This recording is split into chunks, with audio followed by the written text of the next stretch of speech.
Alright everybody, welcome to another episode of You Don't Know Squatch. How you doing today, Jim? I'm doing fantastic. Ready to talk about Bigfoot. Well, this one's going to be all Bigfoot heavy. I mean, you've been busy, it sounds like, and you got a lot coming in. You were at the convention, right?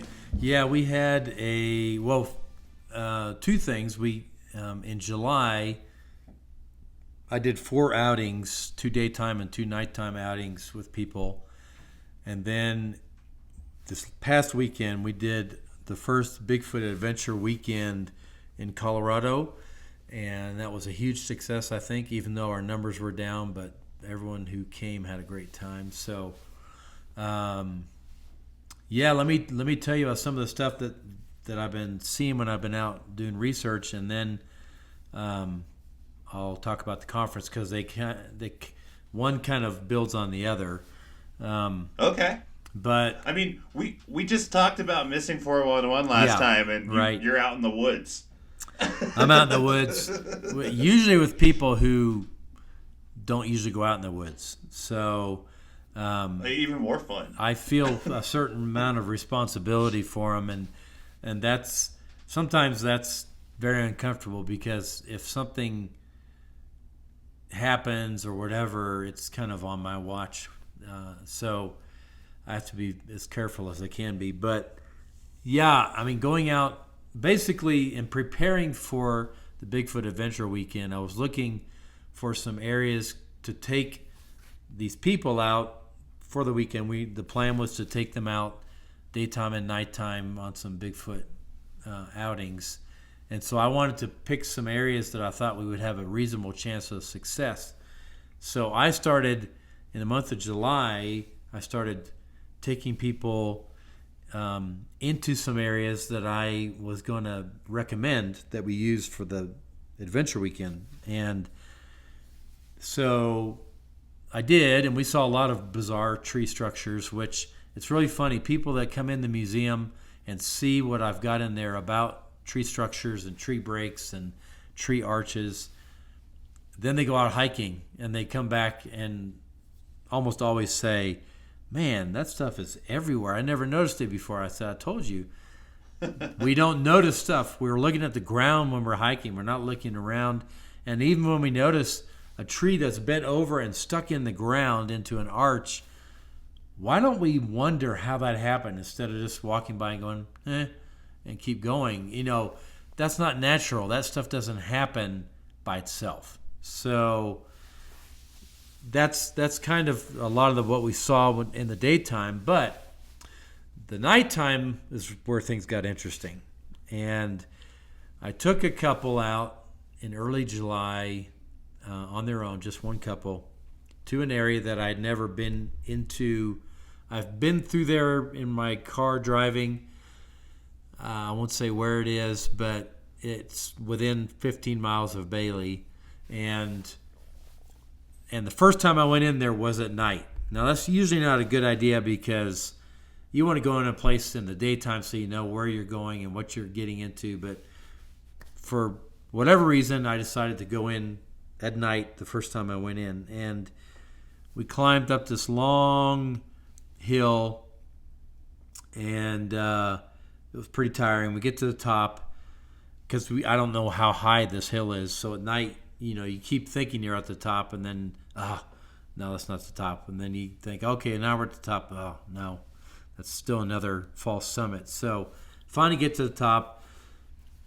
On the way up that night, we stopped to rest once, and I have my tree knocker that I've been using for years now. It's never broken. And I whack on a tree twice and almost immediately get a knockback.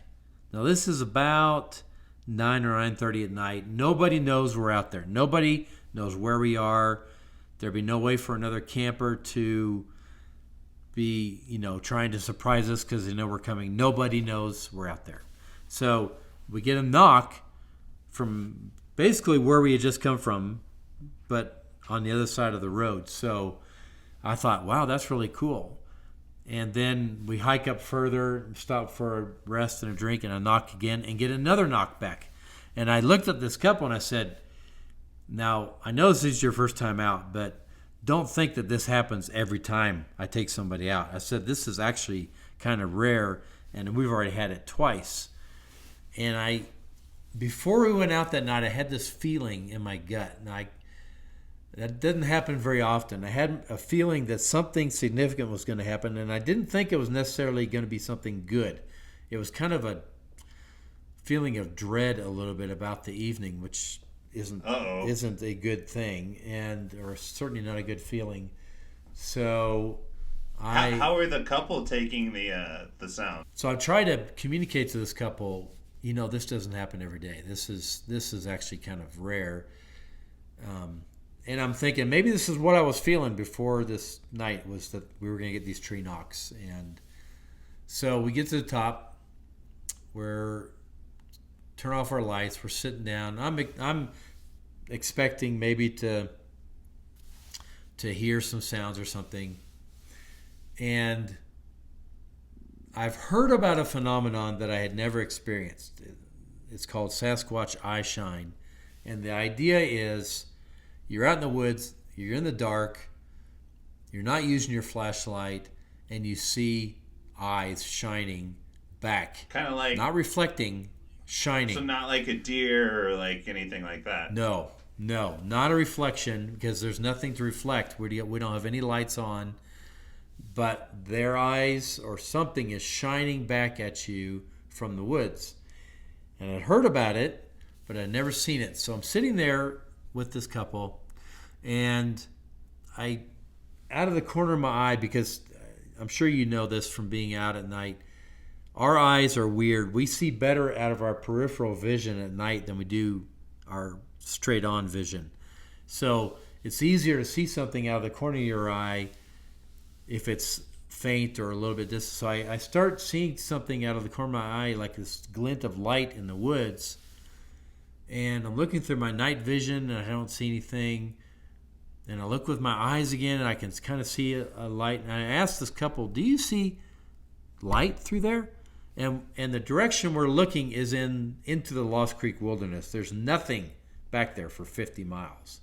And so there's no houses. There's nothing. And so they say, yeah, we can see it a little bit, and then we can see it better, and then we can see it better. And then we can see more than one, and we see 3, and then 4, and 5.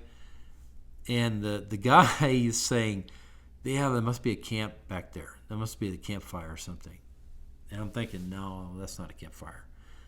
And the lights are white, and then they're red, and then they're white again, and then some of them are a little gold.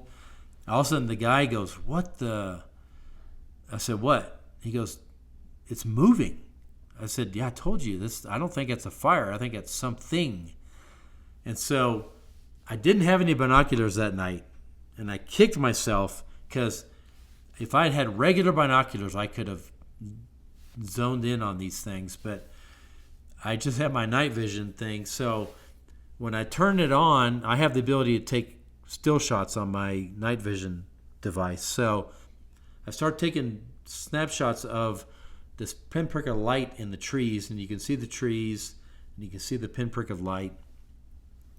Then, as these, whatever they were, came closer, I turned off the infrared so that the unit was just taking in light from outside. It wasn't broadcasting with infrared to see. It was just taking, all of a sudden, whoosh, I see these bright lights in the viewfinder. And I see 2 of them together like eyes. And then I see one here and one there and one there. And then I see 2 horizontal, and then I see 2 vertical. Then I see 3 in a triangle. And I'm like, what in the heck is going on? And this is all when we're in the pitch black. No lights on. And these are lights coming out of the woods. And so I say to this couple, I think this is eye shine. These are Sasquatch down there. And they said, well, but we don't have any lights on. I said, I know. That's the thing about this, is that it just shines. And so then, and I've got pictures, then I can send you some of this, Josh, to put on our website. All right. Then the lights get brighter and it's shining around. I mean, it's like it's illuminating the bushes around them or something. It was bizarre. I can't even explain it.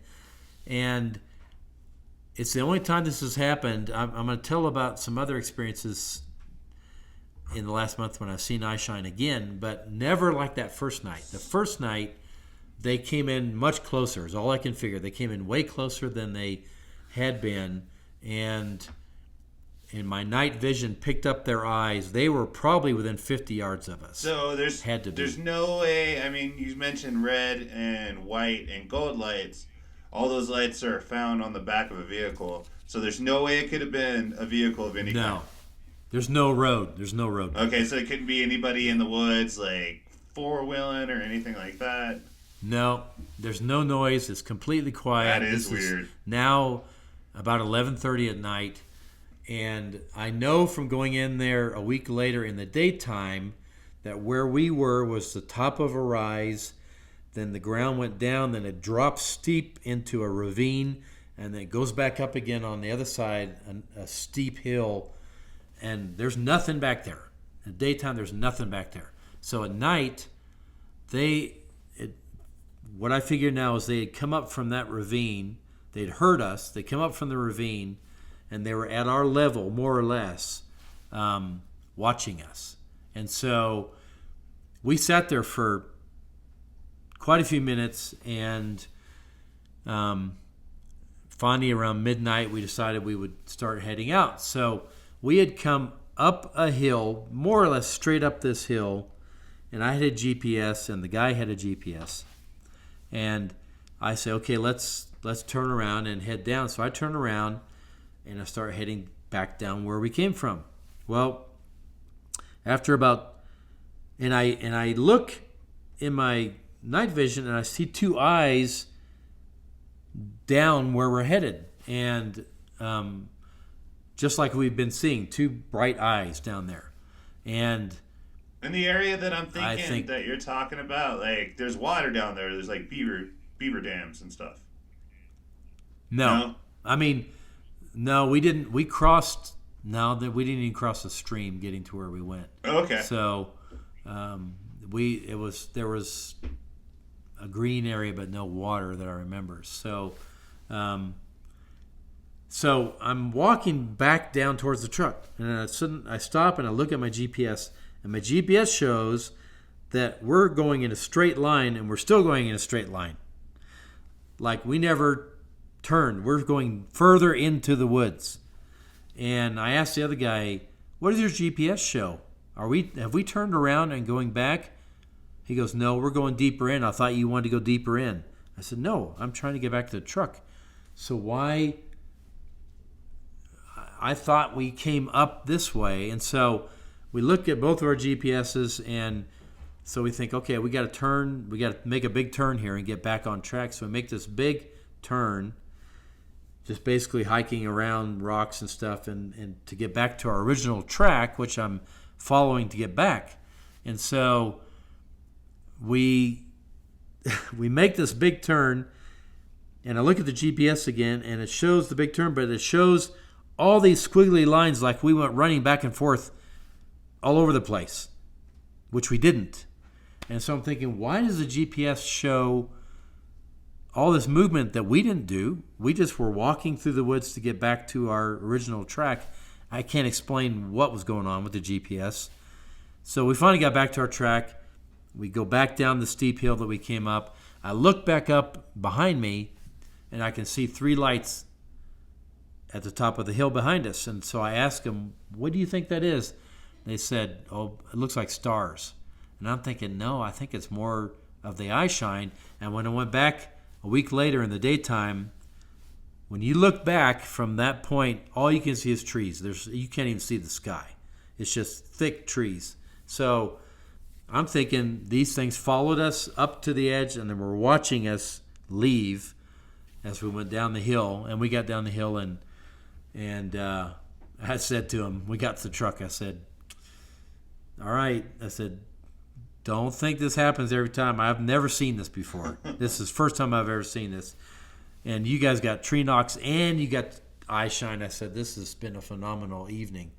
So, wow, that's insane. And you didn't hear any vocalizations or anything? didn't hear any vocalizations. They were completely silent. Now, I was talking to them the whole time out loud, and did a few more knocks and things, but they were doing nothing. They were completely silent. Wow. But when I looked through my binoculars, I could see the individual eye. I could see two eyes. I mean, it was real clear. There were two eyes each time, different colors, white, sometimes red. Sometimes they would change from white to red. About the same spacing? And back again. No, some of them were closer together, some were further apart. And so it was a phenomenal evening, got some bizarre photographs.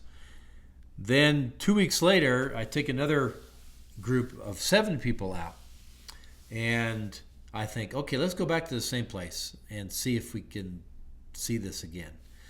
So we go back in, and we're near where we were the first time, but not exactly at the same place. And we sit down in the dark. Sure enough, after about 20 minutes maybe, start to see some lights in the trees.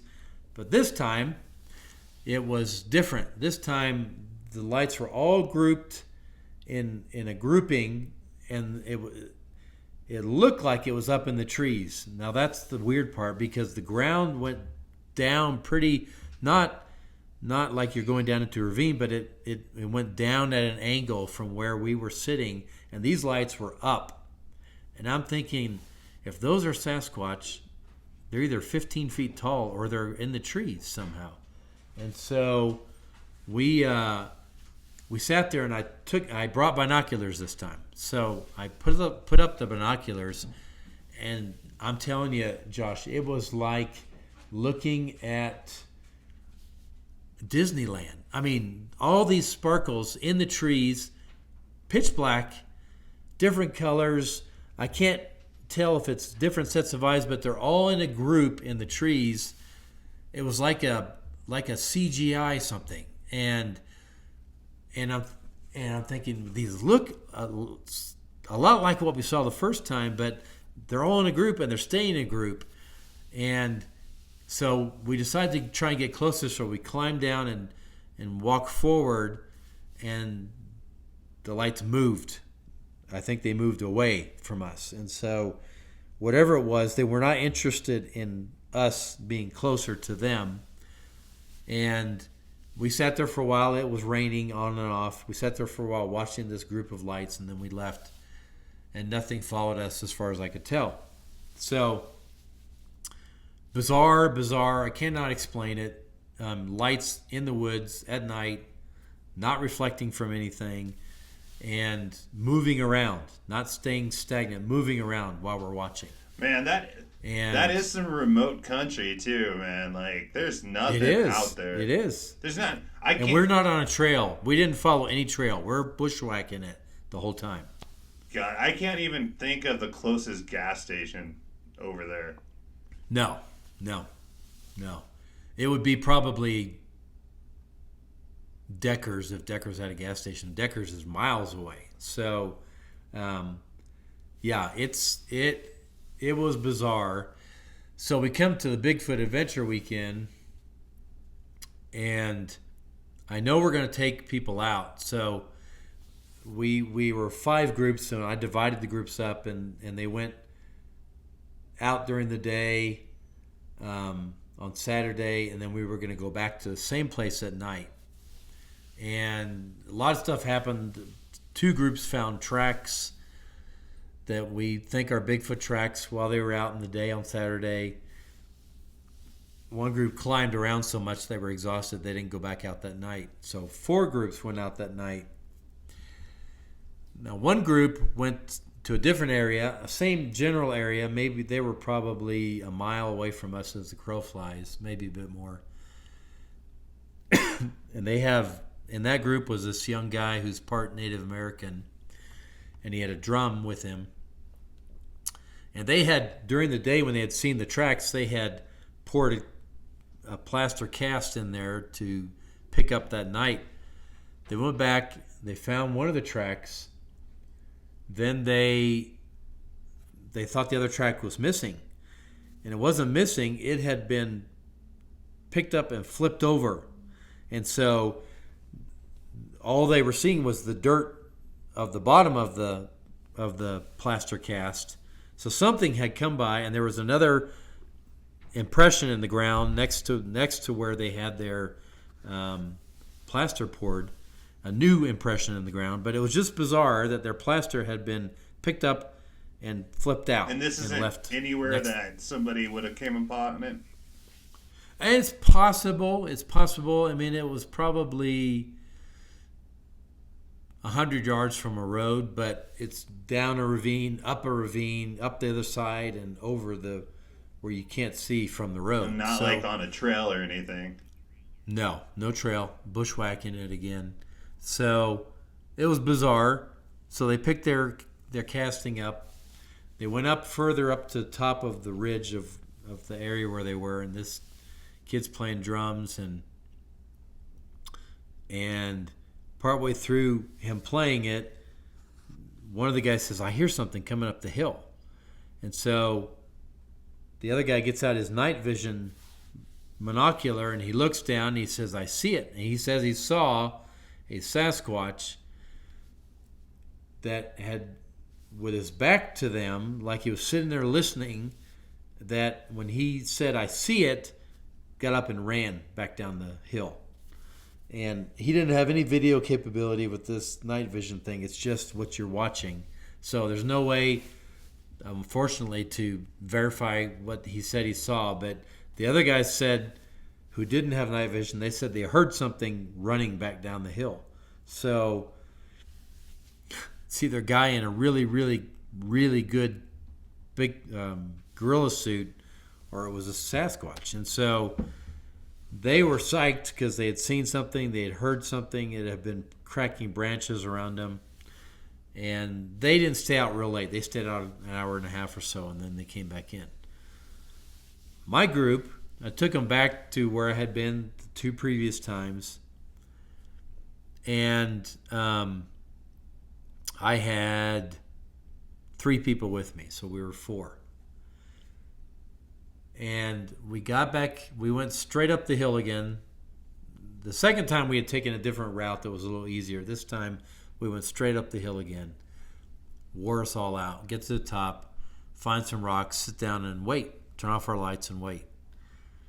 And nothing happens, and nothing happens. And I'm thinking, these guys are going to think I'm totally lying. I'm not seeing anything out here because we don't see any lights anywhere.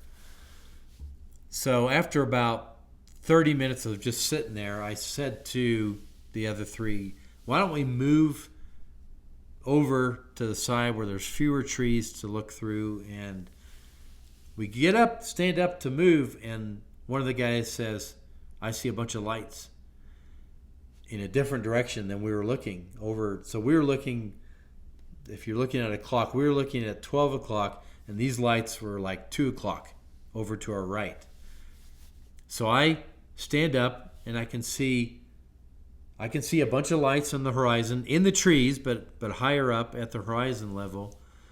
And I can see one yellow light much closer than the others. And the other guy who had seen the lights, we shifted our position so we could see the lights better. And he's looking through his binoculars, and he says, "Man, that one down there is coming, and he's coming in fast."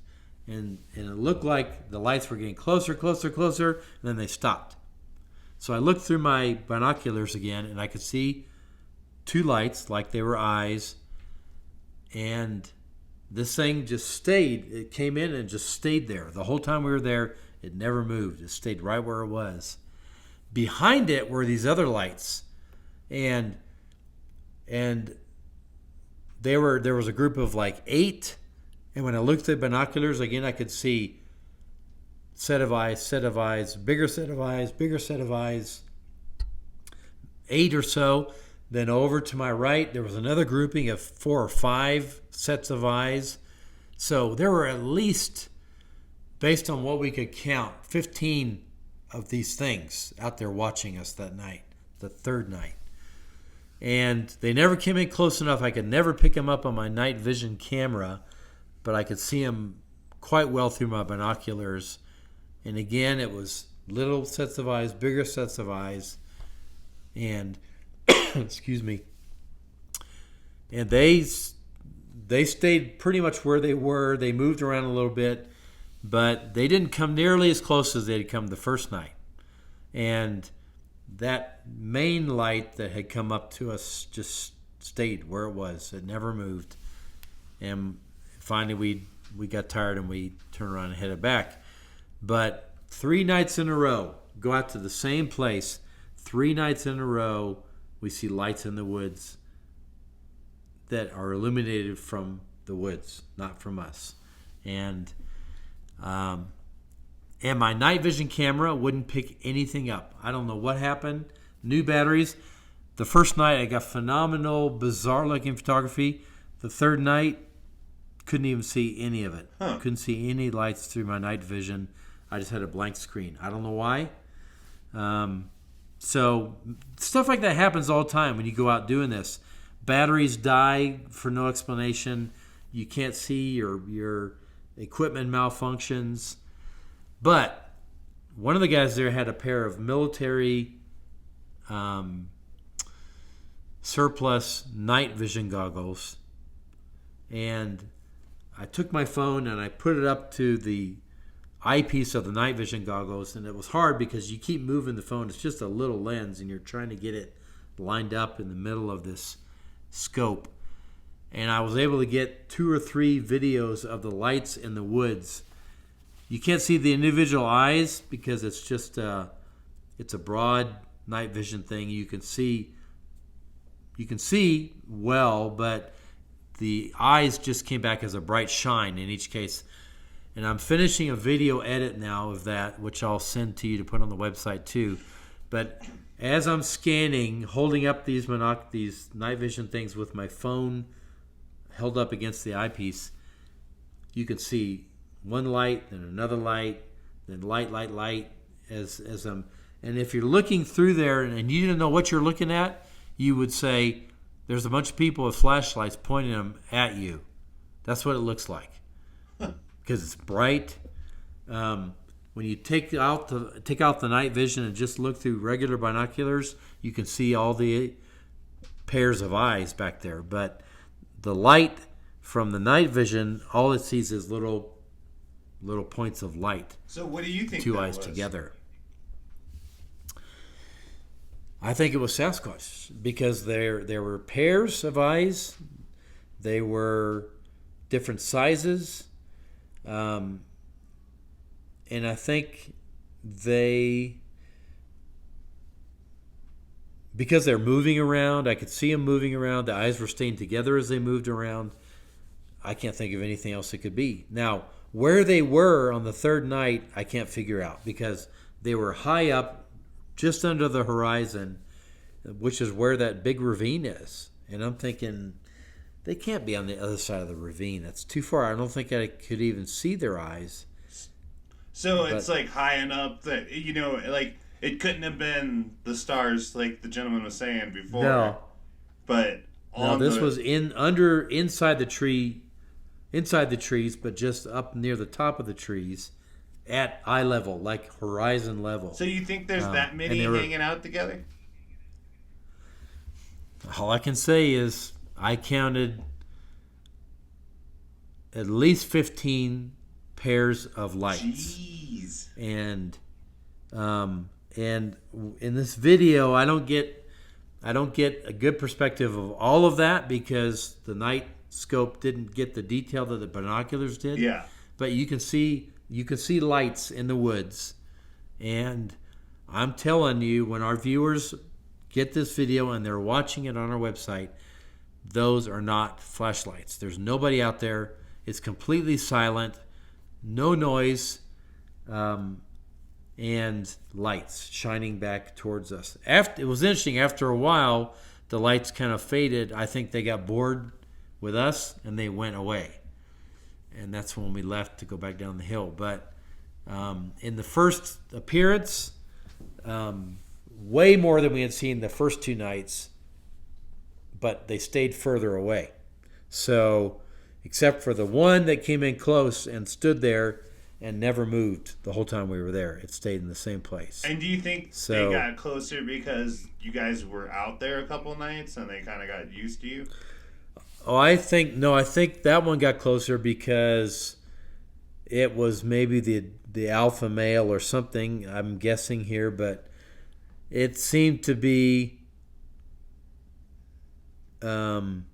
watching us.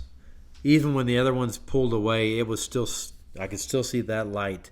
So I'm guessing it was a scout or was an alpha male just standing there making sure we didn't go where we shouldn't go or try to get too close to him or something like that. And is that And I wasn't about to walk through that, whatever that was, So has there ever been a reporting of that many together in one place? No. I've heard of 5 or 6, the most I've ever heard of people seeing the eyes of 5 or 6 Sasquatch. I've never heard of anyone saying they saw 15. Wow. And that just shows, if it was Sasquatch, how many of them there are. And there's a lot of them out there, a lot. So, and there's I'm going to try giving that place a break for a little while now before I go back there again, just to give it a rest and keep it interesting for the Sasquatch and for us.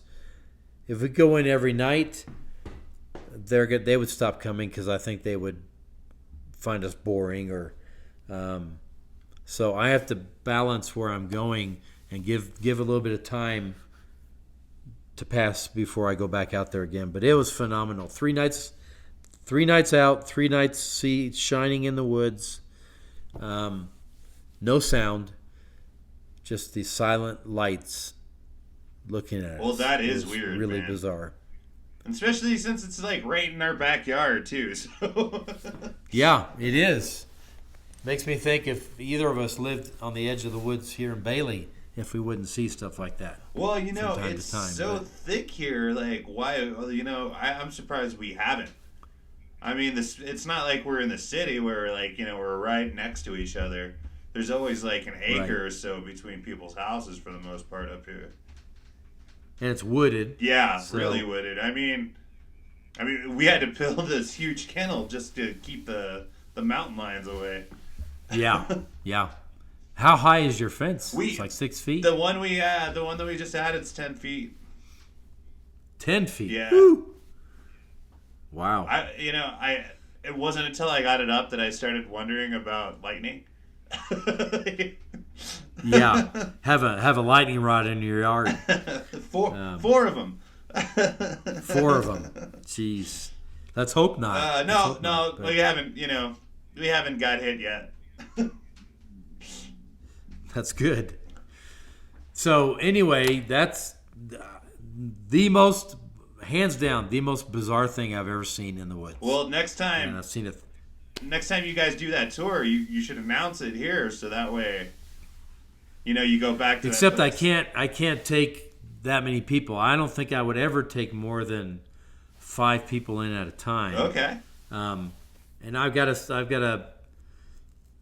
I'm honestly going to take people on a roundabout way to get there because I don't want them to figure out where it is. Just because it's National Forest, they have a right to be there, but I have a feeling when you find a place like this, you don't want people going back there night after night after night trying to see this. I think they would move away at that point. And it would disturb not only them, but all the other wildlife that's there too. So yeah, that's a good, safe way to play it, man. I would rather people don't know where they are, more or less, but they have an experience while they're out there. That's what's fun. And this was bizarre.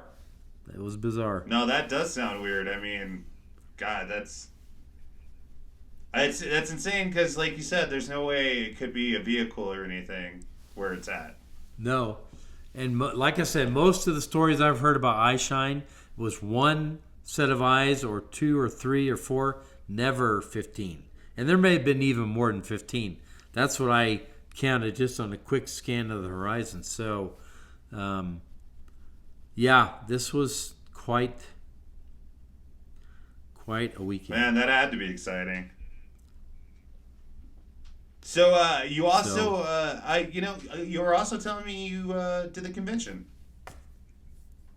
Well, that's what I'm talking about. The Bigfoot Adventure Weekend. I didn't do a convention. Oh, okay. No, the Adventure Weekend is the only thing I've done on a large scale, and we had about 20 people that came for the weekend versus 40, which is what we had tickets for. But about 20 came, and we had to mask up when we were eating together and stuff like that. It's annoying, but you do what you need to do so that people feel safe, and that's why we have masks in the store.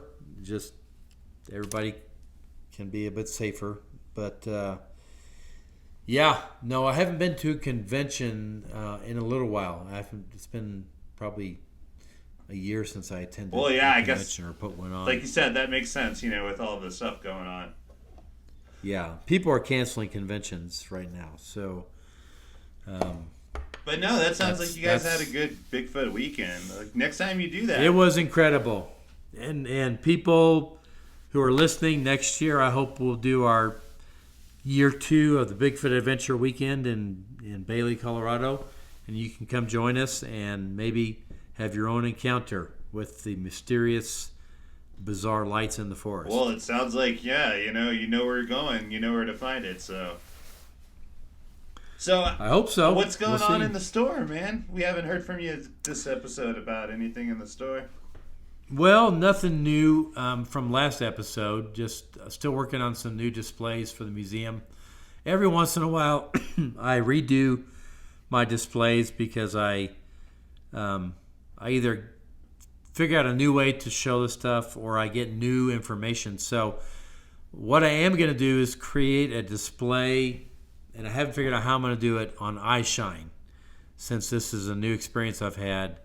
And I'll put on there some of the still photographs that I can't explain. And then if I can somehow incorporate a video in this display, maybe have a mini motion detected video screen where people walk up to the display and the video starts to play of what I took in the woods, the video showing the iShine. That would be cool, like a dark corner with iShine in. Yeah. That would be awesome. Yeah, so that's going to be the newest thing I'm going to try and build is an iShine display. I've just got to figure out the most creative way to do that. And your online store's still popping, right? We're still getting orders. And I think... Oh, I was going to say, what's the address for that? It ebbs and flows. What was the last thing you said, Josh? Yeah, I was going to say, what's the web address for that? The web address is sasquatchoutpost.com. Then, once you get to sasquatchoutpost.com, there's a place to click for Shop Now, and it'll take you to the store. Oh, good deal, yeah. So, if people can't make it, physically, right, be sure to jump on there. There's a lot of cool stuff that Jim's, curated to put together in his museum that's really... We even have some socks. That's a good word, curator. Well, that's what you do. You curate. Sounds official. I mean, that's what it is. You curate all the items that are in your store and your museum. Yeah. You don't want. It sounds important, even though I'm not. But it's I like important sounding titles. Curated by Jim Myers. Curated by Jim Myers. There you go. Well, that's awesome. Yeah, we even when it gets chilly in here in the morning, I'm rocking those Bigfoot socks that I got from you guys. Are you? Yeah. That's cool. That's cool. Yeah, man. Well, as always, I appreciate your thoughts and letting me ramble on about the experiences, but it was so bizarre I had to talk about it. Oh, no, man, and thank you for letting me ask questions about it. I'm always interested when you guys go out and you find stuff. One of these times I'm going to get a video of the big guy himself. Maybe we'll get him in even closer with their iShine and be able to see them. We'll see. We just need to figure out Sasquatch bait. Once we can figure out Sasquatch bait, we can get the Sasquatch to come in. Maybe Stephanie can be bait for us. What do you think? We'll dress her up like a damsel, and she could just look there lost, you go. That's right, look lost. And we'll be nearby. We won't be too far away. Well, we got to film it, so yeah. Yeah. Although I'm sure she would agree to that. I mean, who wouldn't agree to go out in the woods and stand and be bait for Sasquatch? We'll put a steak and just in case Sasquatch is vegetarian, like a big old mushroom. We can have her hold a mushroom and a giant juicy steak. She'll sign up for that. Yeah, I can't see. I think she probably would have a problem with that. Well, you got anything else for us this week? No, I think I'm good for now. But looking forward, I'm gonna line up an interview or two for our next upcoming episodes. So stay tuned for some more exciting stories from real live eyewitnesses. Well, that's good. You know what this just proved though, the eye shine thing. I didn't know about that, so that just proves that I don't know Squatch. There you go. But you will. Yeah.